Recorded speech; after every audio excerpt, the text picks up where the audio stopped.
Welcome to Formula Bone's 2022 United States Grand Prix Recap. I'm Jared Borislow, but you can call me J-Bone.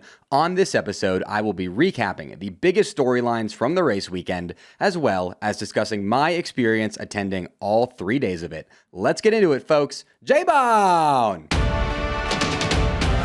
First up, let's talk about the biggest storylines from the 2022 United States Grand Prix race weekend. First off, as expected, the 2022 United States Grand Prix set a new Formula One 3-day attendance record at 440,000 attendees. It just goes to show how Formula One is still growing here in the United States, which is a good thing considering we have 3 races here next year and we need to fill all of them up so that the rest of the world doesn't hate us. Side note, we also need to make sure that all of those races are affordable so that I don't hate us. Because what's the point of having all these races here if people can't afford to go to them? Next up, American F2 driver Logan Sargent was unofficially announced as Williams' 2023 replacement for Nicholas the GOAT Latifi. This was a super interesting and kind of weird announcement because, as it stands, Logan Sargent isn't even eligible to compete in F1 next year. His eligibility status relies entirely upon how the F2 season ends after the final race in Abu Dhabi. It's looking like Logan will have to finish in the top 5 to 7 or so in the F2 championship in order to have enough super license points to drive in F1 next season. Now, this puts an immense amount of pressure on Logan Sargent to not choke because he's currently P3 in the F2 standings with just 1 race weekend remaining. I truly believe that Williams' "don't blow it and you're in F1, buddy" offer might be the most pressure that any athlete in the entire world is under right now. Pretty crazy. But I do suppose that this trial by fire will show if Logan Sargent has what it takes to race at the top level. So good luck, Logan, because we need an American on the F1 grid next season. You got this, buddy. Next up, the driver to fill Haas's second seat has still not been announced, but it probably will not be Italian Jesus Antonio Giovinazzi, as he binned it at the beginning of his Haas FB1 session during what kind of seemed like a job interview on Friday that he kind of seems like he did not successfully pass. Next up, Carlos Sainz achieved the 3rd pole position of his career on Saturday, only to not make it past turn 1 on Sunday after George Russell absolutely yeeted him. Now, this yeeting landed George a 5-second penalty, and just so we're clear on how F1 punishes drivers, George is the reason Carlos went from 2nd place to out of the race, and for that, George received a 5-second penalty that ended up being so inconsequential that George had plenty of time to pit for soft tires to steal the fastest lap point at the end of the race. So yeah, I feel like we should look into that. Next up, there was the most dramatic moment of the entire race. The Lance Stroll-caused collision with Fernando Alonso that knocked Stroll out of the race and sent Fernando Alonso wheeling down the racetrack like a Spanish Evel Knievel.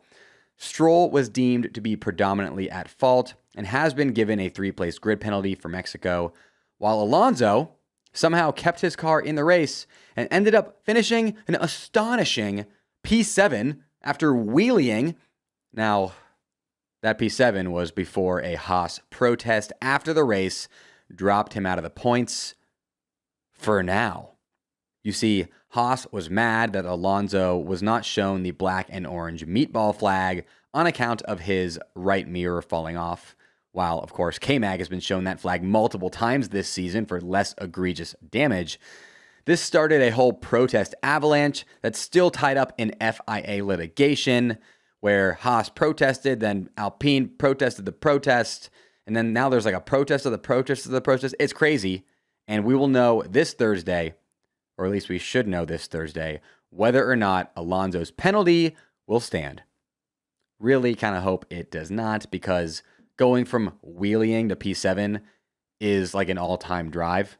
If they give him that P7. So just give it to him. Come on.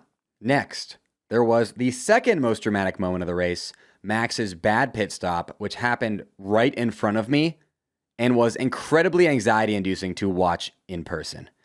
This led to two amazing battles. You had Max versus Leclerc, and you had Max versus Lewis, both of which Max unsurprisingly won, but they were both very fun to watch. After all was said and done, Max Verstappen took P1. Red Bull won their first World Constructors' Championship since 2013, which they dedicated to their late founder, Dietrich Mateschitz, who passed away during the race weekend. And Sebastian Vettel won Driver of the Day after an incredible drive that saw him make some great moves and finish P7 after Alonso's penalty. This episode is sponsored by Birddogs, and for being a member of the Bone Brigade, you will get a free, incredible gift with your order of the best shorts, pants, and joggers on planet Earth with my code FBONE on birddogs.com. Colder weather is either here or just around the corner for many of us, and Birddogs makes the best pants and joggers you will ever wear, I promise you. I've worn Birddogs joggers for almost every single Formula Bone recording. I'm not wearing them right now because I'm wearing a fire suit, and that would be extremely, extremely hot. But when I'm not wearing the fire suit, I do not plan on stopping wearing my Birddogs joggers when I record anytime soon, folks, because it's like wearing a cloud when I put these things on, unlike it being like wearing a frickin' circus tent when I put on this fire suit. You can do anything in Birddogs. You can wear them while watching Formula One, working out, playing sports, sleeping, doing a mid-race wheelie, recovering to P7, and then dropping out of the points after the race due to a protest, and even swimming. Now, I don't really recommend swimming in joggers or pants, but hey, you do you. With Birddogs, they'll dry quickly, so you can if you want. Birddogs are the best because they are so comfortable and because you can get them with built-in underwear that feels better on your skin than the finest silk sheets, and is also super breathable, does not bunch up like traditional underwear does, and the best part, cuts down on laundry, baby. As far as the free gift goes, it can be any number of crazy gizmos and gadgets, such as a rope hat, a dad hat, a tumbler, a pair of nunchucks, a whistling football, and so much more. So go to birddogs.com right now, enter promo code FBONE, FBONE, and they'll throw in that free gift with your order. You will not want to ever take off your Birddogs, I promise you. There's a link for that deal in the description of this episode. It's now time to check in with you all regarding how my 3 bona fide predictions fared at the United States Grand Prix. And no, I'm not referring to how last week I said Red Bull double podium, Ricciardo in the points, and neither Haas in the points. Those predictions were, of course, all wrong, but they didn't count because that wasn't me making them. It was actually my evil twin K-Bone. I am referring, of course, to how from Coda on Saturday, I gave 3 bona fide qualifying predictions. All right, J-Bone's bona fide qualifying predictions here at the USGP. Number 1, that tailwind is going to catch out Latifi in the S's. Number 2, Max is going to be on pole. Number 3, Lewis, top 3. Let's go. And while those predictions were also all wrong for qualifying, they were all 100% correct for the race, which means I went 3 for 3 with an asterisk on my predictions, which is the second best way to go 3 for 3. J-Bone! Going 3 for 3 with an asterisk on my bona fide race predictions is pretty good, folks. But I'm trying to remove that asterisk, you know? Nobody likes the asterisk. And that is why I'm going to legitimately go 3 for 3 with my Mexico City Grand Prix predictions coming soon. So make sure you toss me a subscription so you can hear those predictions when they drop later this week, folks. J-Bone! Next up, I want to tell you all a little bit about my experience attending all 3 days of the 2022 United States Grand Prix. By the way, this is episode 57 of the Formula Bone F1 show. Episode 1 was called Away We Go and was a breakdown of my experience attending last year's United States Grand Prix as a first-time F1 racegoer. You should go check that episode out after this one to, 1, get some additional info about what it's like attending the USGP and F1 races in general, as most of that information is still relevant. And 2, to see how much this channel has evolved in the past year, as the difference in video setup and quality is pretty wild. So I recommend checking that out. Speaking of last year's USGP, at it, my tickets were general admission for Friday, the Turn 18 grandstand for Saturday, and the Turn 9 grandstand for the race. Now, I was expecting to just be general admission for the entire race weekend this year, which I was totally cool with because just getting past the front gate is enough for me. However, at the last second, literally last week, I had a connection work out, and I was fortunate enough to score tickets in the fourth row of the main grandstand for all 3 days. You should have seen my face when I found out this news. To steal a word from the Brits, I was absolutely gobsmacked. I hope I'm using that correctly. It's a British word. We don't really use that here in America. Gobsmacked. And my report on what it's like to sit in the main grandstand at the United States Grand Prix is that it is absolutely incredible. First off, when I attended the 2021 USGP, I was seated in the Turn 9 grandstand, which had an amazing view of turns 7 to 11 and pretty much the whole back straight. However, the TV and audio commentary situation there was not great, which is the case for a number of the turn grandstands at COTA as well as the general admission areas. This made it hard to really follow the race aside from what was going on track directly in front of me. Now, the main grandstand has a solution to this, and that is to have massive TVs and to absolutely blast the commentary audio at you, meaning not only can you follow the incredible racing going on in front of you down the main straight and at turn 1, but also the rest of it. Second, seeing the lights go out in person while being right there next to the grid was absolutely electric. Whether you're in a main grandstand or just seated or standing near a pit straight at an F1 race, the suspense that builds from the grid walk to the formation lap to lights on to lights out is an experience I hope every F1 fan gets to experience in person at least once in their life, as it is something truly magical. And it's almost as if every lights out that you watch not in person serves as even further build up to that incredible in-person experience. It's truly something else. And third, the podium ceremony was one of the most electric atmospheres I have ever been a part of in my entire life. Okay? It began before all the cars were even off the track, which was kind of concerning, as hundreds of people went full World War I over-the-top trench warfare, invading the track in an attempt to get a front row seat for the podium ceremony. And when I say front row seat, I mean they were trying to just go cling to a catch fence 10 feet in the air to watch the podium ceremony. From there, it turned into tens of thousands of race fans covering up the entire main straight to hear some national anthems, watch some bubbly be sprayed, and get covered in Texas-shaped confetti. Now, I wasn't in the heart of the action as I stayed in the main grandstand rather than going onto the track, which meant I wasn't a full participant in the chaos, but it also meant that I was able to shoot some incredible footage of the absolutely rowdy festivities, which you can see on all my social media accounts at Formula BONE. Next up, I was fortunate enough to interact with quite a few notable people over the course of the USGP weekend. First up, there's Logan Sargent. Now, this was the funniest interaction I had all race weekend because it was barely an interaction at all. On Thursday, I was walking in downtown Austin on my way to the Williams pop-up when I saw Logan Sargent going pretty fast, riding one of those electric scooters down the street. So I just instinctively yelled, "Logan!" Right as he passed by me because, I don't know, I saw Logan, so my brain just went, "Yo, Logan!" So I yell, "Logan!"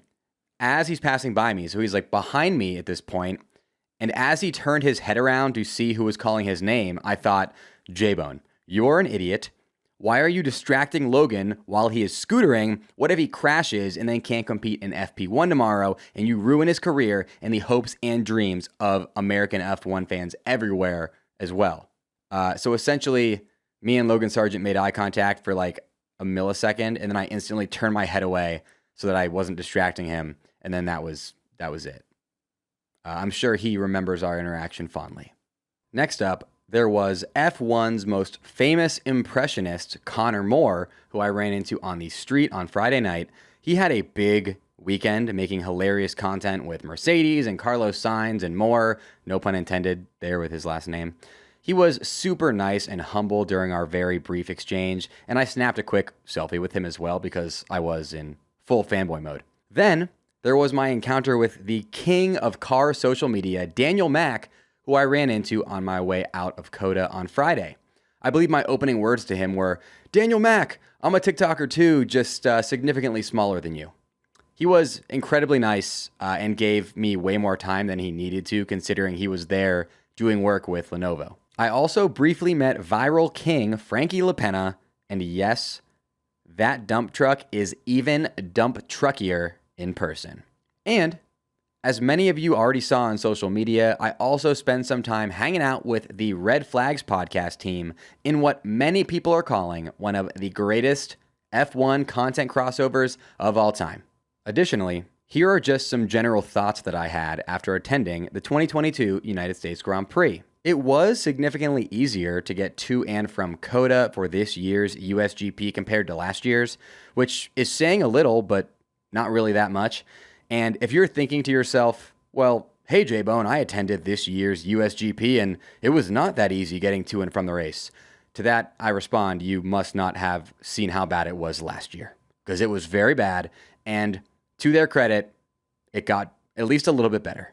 Also, as expected, everything inside the gates of COTA was at least twice as expensive as it should have been, which is the case at every F1 race and at most sporting events in general, but is still annoying. Of course, that didn't stop many of the concession stands from still selling out of water for the second year in a row, though this year, to COTA's, again, slight credit, I did notice there were free water refill stations featured more prominently around the circuit. Additionally, I don't know if you guys know this, but Brad Pitt was at the USGP. Again, not sure if you guys know that.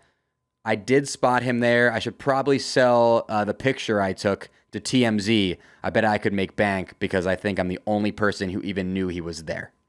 Furthermore, Tim Cook had the worst checkered flag wave of all time at the United States Grand Prix. Rumor has it that the black and orange flag actually was waved for Fernando Alonso mid-race, but Tim Cook is the one who waved it, so nobody noticed. Pretty crazy, huh?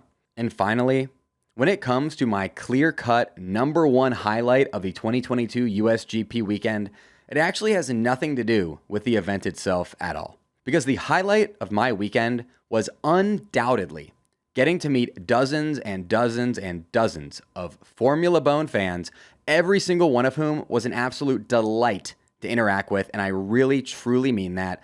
I spend so much time sitting here in this race car bed alone in this room that sometimes it kind of feels like I'm just shouting J-Bone into the abyss. But meeting so many of you amazing people this weekend reaffirmed that I am doing exactly what I am supposed to be doing, and that's making accessible and hopefully entertaining Formula One content for anyone and everyone. So a sincere thank you to you, yes you, hearing my voice right now, for allowing me to do what I do. I am super grateful. J-Bone!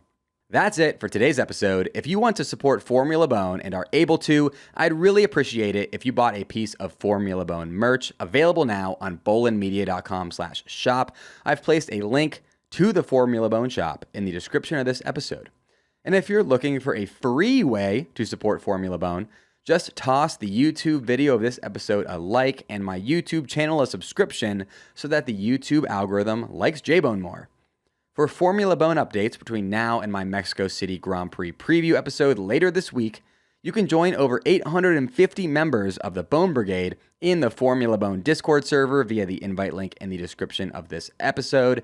And you can follow me on all social media at Formula BONE and at my real name, Jared Borislow. That's at JaredBorislow.